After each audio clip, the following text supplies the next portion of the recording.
আসসালামু আলাইকুম, কি অবস্থা সবার? তো আজকে আমি অনেক অনেক দিন পরে কোনো কিছু ড্র করতে যাইতেছি, কেননা সামনে ফিফা ওয়ার্ল্ড কাপ আসতেছে। এর জন্য আমি একটা প্ল্যানিংও করছি যে এই ওয়ার্ল্ড কাপে যত তারকা প্লেয়াররা খেলবে সবারই একটা করে স্কেচ ড্র করব। তো আর আমি ব্যক্তিগতভাবে রোনাল্ডোর অনেক বড় ফ্যান, তারপরেও আজ পর্যন্ত ওর কোনো স্কেচ ড্র করি নাই। তো আজকে এর জন্যই আমি ডিসাইড করলাম যে এই যাত্রাটা রোনাল্ডোর কোনো স্কেচ দিয়ে আমি শুরু করব। তো এই যে স্ক্রিনে দিয়ে দিলাম, এই ছবিটা আমি আজকে ড্র করবো রোনাল্ডোর। তো চলেন দেখি। একটা জিনিস বইলে রাখা ভালো, যারা স্কেচিং বা ড্রয়িং শিখতে চান, মানে বিভিন্ন আর্টিস্টদের বিভিন্ন স্টাইল থাকে। কেউ কেউ লাইট টু ডার্ক ড্র করতে পছন্দ করে, আবার কেউ কেউ ডার্ক টু লাইট ড্র করতে পছন্দ করে। আমি মোটামুটি আমার যখন যেরকম ভালো লাগে আমি তখন সেরকম ড্র করি। এইটাতে আমি প্রথমে চোখের যে কালো অংশটুকু আছে ওইখানে 4B পেন্সিল দিয়ে লাইট প্রেশারের সাথে শেড করছি। তারপর একটা 2B পেন্সিল নিলাম।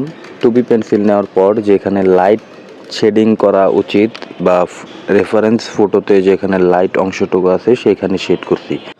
তো যেমনটা ভিডিওতে দেখতেছেন, আমি যখন যেই পেন্সিলের দরকার হয়েছে যেই জায়গায়, আমি তখন সেই পেন্সিল দিয়ে সেই জায়গায় শেড করছি।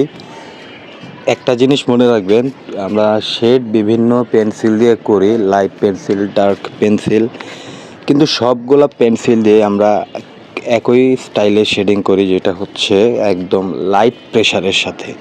এখানে যদি আমি বেশি প্রেশার দিয়ে শেডিং করি তখন ওইটার উপরে আবার দ্বিতীয় শেড দেওয়ার মতো ক্যাপাসিটি থাকে না, পেপার সেই ক্যাপাসিটিটা হারায় ফেলে, যার কারণে আমরা খুবই লাইট প্রেশারের সাথে শেডিং করে থাকি। এটাই হচ্ছে মূল কারণ। আমার এই শেডিং দেখলেই বুঝতে পারবেন যে আমি কোন জায়গায় কীরকম শেডিং করছি। আর এই শেডিং টেকনিকের সম্পর্কে যদি আরও বিস্তারিত জানতে চান সেটাও জানাইতে পারেন। তো ড্র করতে করতে রাত প্রায় 1টারও বেশি বাজে। আজকে আর পারতেছি না, মোটামুটি 2-2.5 ঘন্টার মতো টানা ড্র করলাম, হাত ব্যথা হয়ে গেছে। তো যতটুকু এই চোখ আর নাকটা একটু শেড করলাম দুইটা, এটাতে আরও 5-6টা শেডিং দেওয়া বাকি আছে।